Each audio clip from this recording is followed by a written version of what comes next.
कि दुनिया has gone beyond अब सब जीन्स के बाद। अब क्यों बात हो रही है जेनेटिक्स की? ये कहा जाता है कि diabetic genes brings precision medicine, यानी कि जो जीन है उसका इलाज किया जाए। फॉर एग्जाम्पल वो आपने जेनेटिक्स कराना है। जेनेटिक्स पाकिस्तान में तो इस वक्त नहीं हो रहे हैं, बट हम एक्सेटर भिजवा रहे हैं फ्री ऑफ कॉस्ट यूके। तो आपको भी अगर कोई सस्पिशन होता है कि ये बच्चा मुझे जेनेटिक डायबिटीज लग रहा है तो उसका हम भिजवा सकते हैं। तो ये डिफरेंट जीन्स हैं जो कि मैंने लिखे हैं कि तो कब बेटर। अनफॉर्चुनेटली उसको एक और ब्रदर हुआ, उसको भी ये था। तो जेनेटिक डायग्नोसिस के बाद एंटीनेटल डायग्नोसिस भी बहुत इंपॉर्टेंट है, बट इसको हम थायमीन दे रहे हैं, इसका कंट्रोल भी बेटर है and the child is better. इसके अलावा हमारे पास TRMA के काफ़ी केसेस हैं। एक और H सिंड्रोम है, interestingly I am for the sake of time I am not going to detail in that case.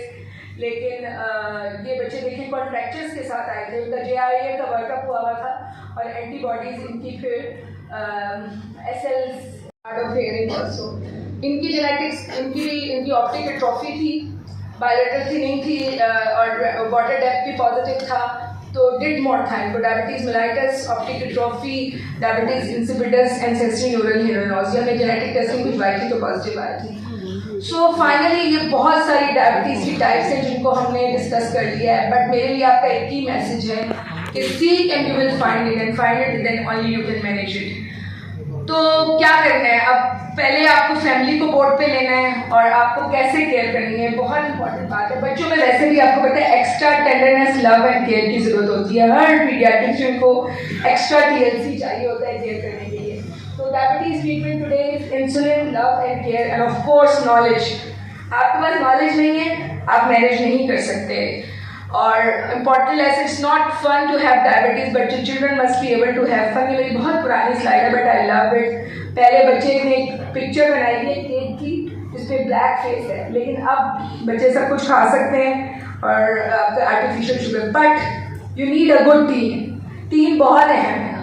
Team में आपका ऑफकोर्स एंडोक्राइनोलॉजिस्ट है, पीडियाट्रिक और एडल्ट, आपका एजुकेटर, आपका एक पेज पे होना भी बहुत इम्पोर्टेंट। ये नहीं है कि आप पराठा अलाउ कर रहे हैं, अगर न्यूट्रिशनिस्ट कह रहा है कि नहीं ये तो पराठे दे ही नहीं सकते। अरे बच्चे हैं, ग्रोइंग एज है, उनको थोड़ी कुछ चीज़ें अलाउ भी करनी होंगी।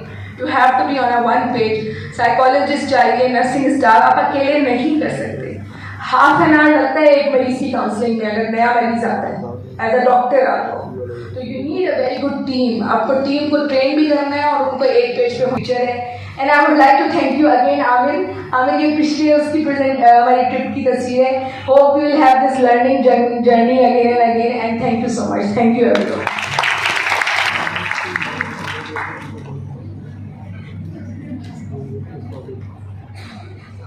Thank you, ma'am. That indeed was really informang. I welcome our guest, Dean Clinical Sciences, Dr. Khalid Iqbal Talpur. Vegetables भी हो, फ्रूट्स भी हो, ग्रेन्स भी हो और हमारे पास प्रोटीन का कंटेंट भी हो। तो इस तरह से हम कर सकते हैं। ये नहीं हो कि हम ये दावत में जो 20 डिशेज और 25 डिशेज का ब्रेड है, इससे हम डायबिटीज को कंट्रोल नहीं कर सकते। ये एक हेल्थी मेथड यही है कि इसमें ये मल्टी प्लेट वाली अप्रोच हो।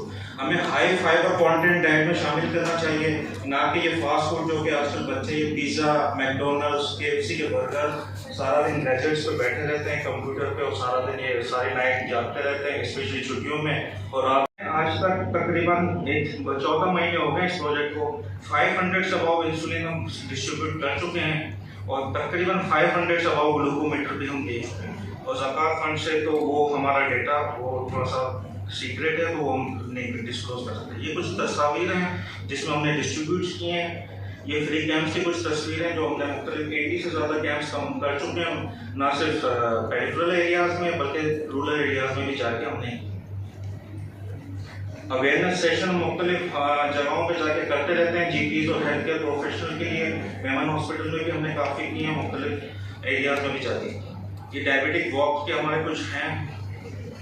डिस्काउंट का मैं बताता चलूँ कि ये टोटल कॉस्ट आप देख लें मेडिसिन की, ये जुलाई तक का डेटा है हमारे पास कि तकरीबन 3 मिलियन की जो कॉस्ट होती है मेडिसिन की वो हमने परचेज की है।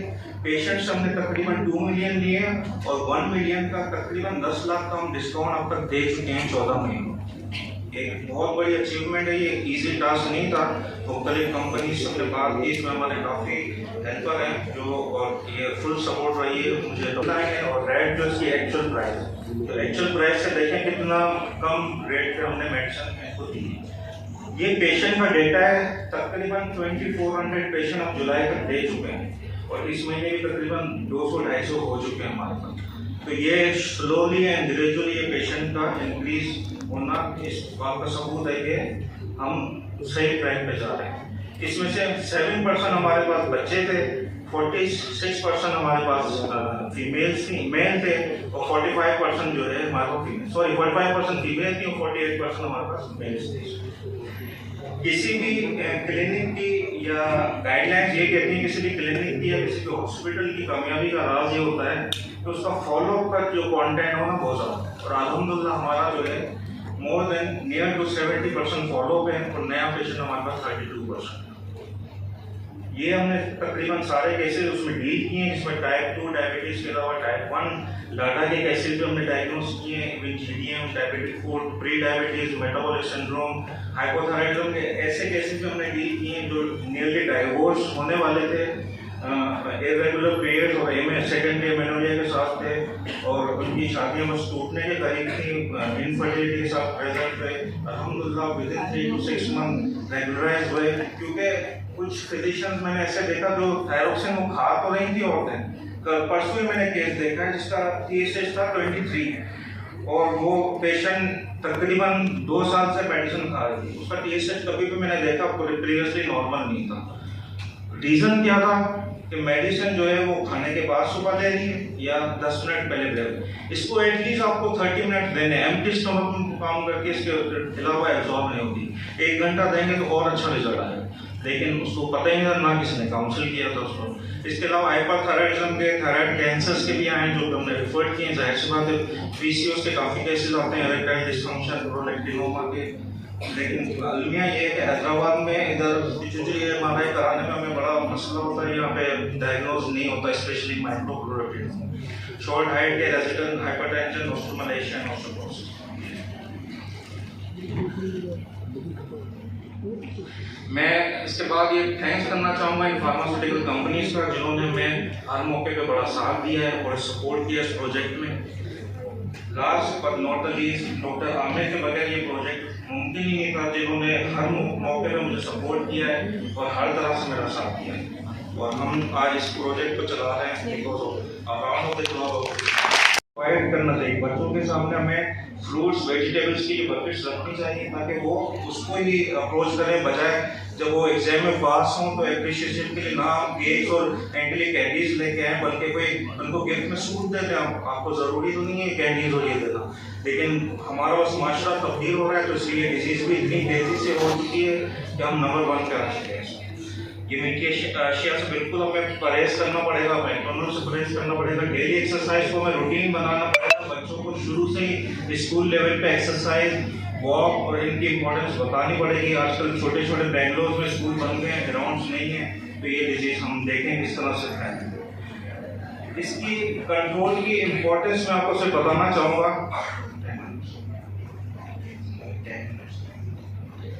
सिर्फ 1% हम HbA1c को रिडक्शन करते हैं तो हम कॉम्प्लिकेशन को कितना रिड्यूस कर सकते हैं।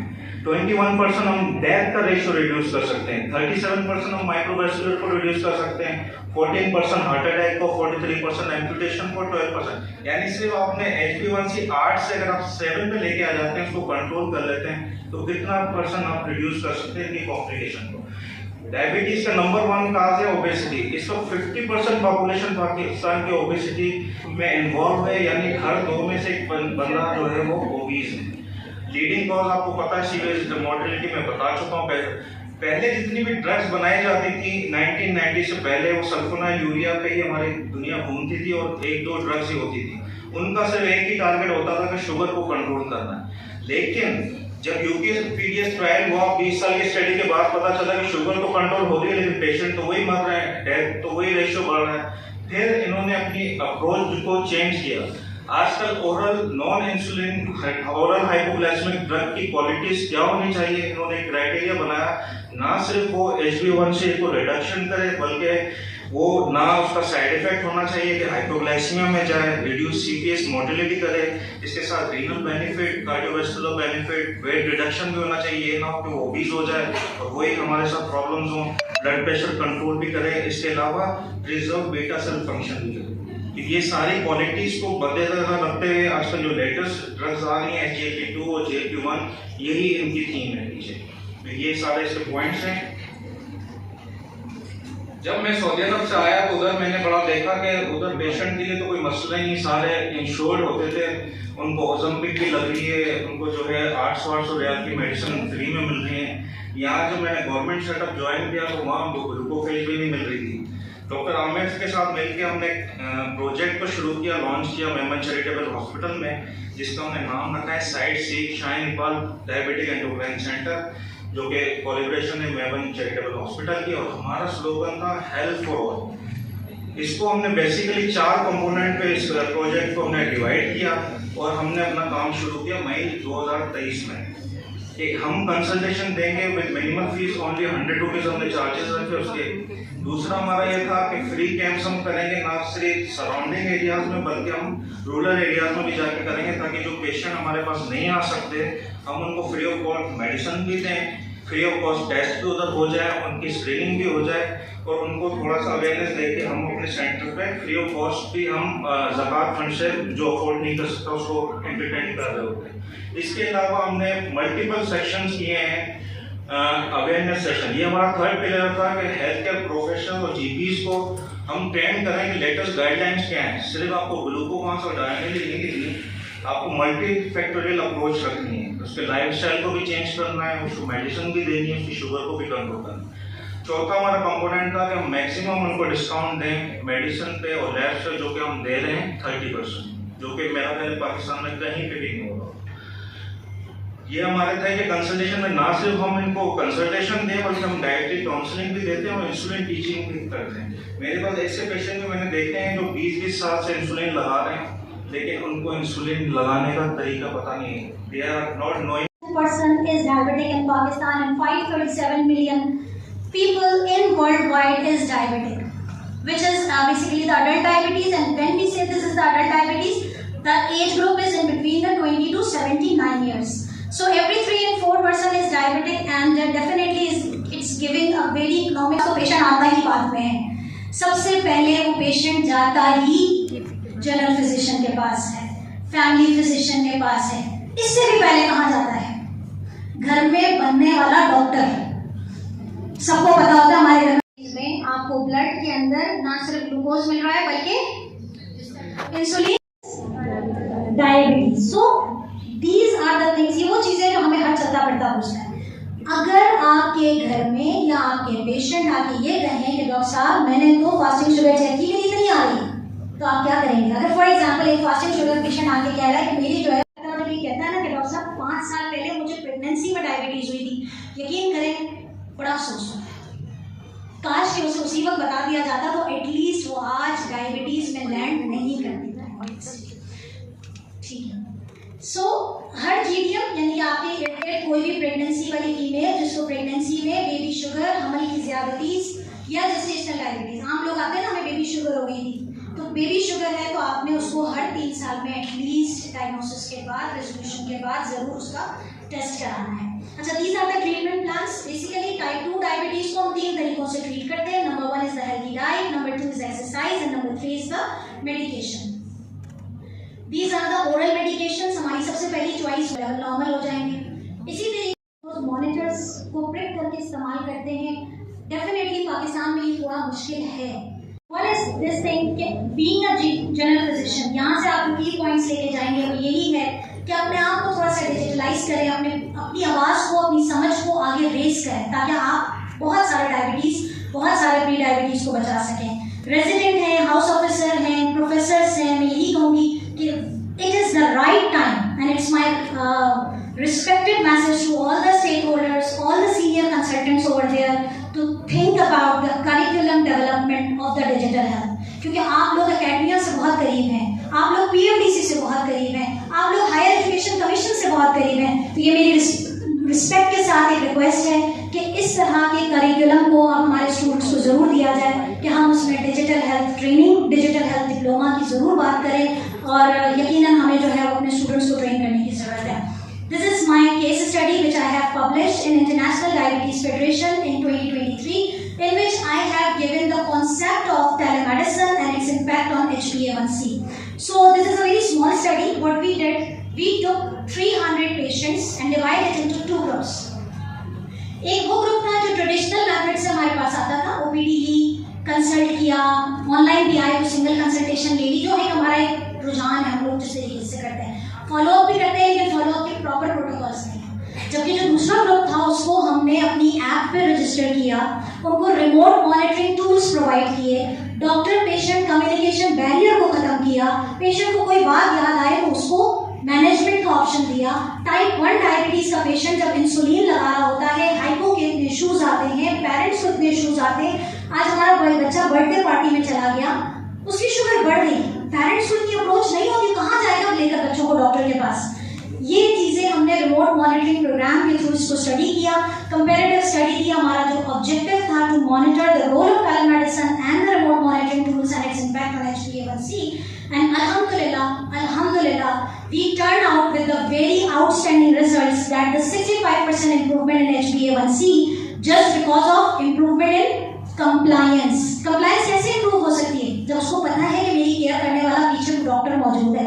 Adherence to the treatment, भूलने ही नहीं देते. रिमोट मॉनिटरिंग टूल के जरिए पेशेंट को पॉपअप मैसेजेस आते हैं, वो भूल ही नहीं सकता कि उसकी शुगर चेक करने का टाइम हो गया, उसकी इंसुलिन का टाइम हो गया, उसकी मेडिसिन का टाइम हो गया. These are the remote monitoring tools जिस पे हमने काम किया और इस पोस्टर को मैंने इंटरनेशनल डायबिटीज फेडरेशन में पब्लिश किया और ये आज diabetes research and clinical journal के पे जो है वो पब्लिश भी हुआ है. And that's what I can say, what I want to work for the diabetic patient. हमेशा याद रखें, हम हमेशा सोचते हैं एक हमारे करने से दुनिया नहीं बदलेगी, लेकिन एक हमारे करने से एक इंसान की जिंदगी बदलेगी. Thank you so much.